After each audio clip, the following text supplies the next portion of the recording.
Wa alaikum assalam wa rahmatullahi ta'ala wa barakatuh.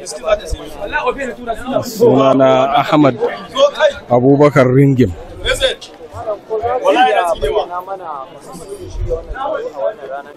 Lallai wannan rana mai albarka makasudin shirya taronta wani rana ne wato ta nuna farin ciki da zagayowar ranar da aka ɗaura auren sai da salamullahi alaiha Zara da angonta Imamu Ali alaihi salam.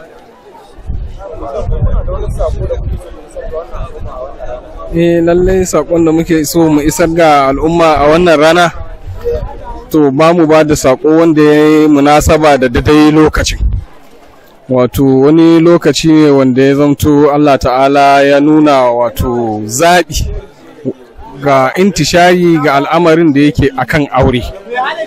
Shi kuwa wannan zaɓi ɗin yana mana nuni ne akan cewa wato lallai idan za mu yi aure to mu yi wato wata haɗaka wacce take ta ma'abota alkhairi guda biyu, wanda zaɓin Allah ne wanda ya yi wannan, to mu ma nunin Allah ne kan cewa to lallai idan za ka zaɓar wa mace miji ka zaɓar mata nagari ne, ka amince da nagari ne.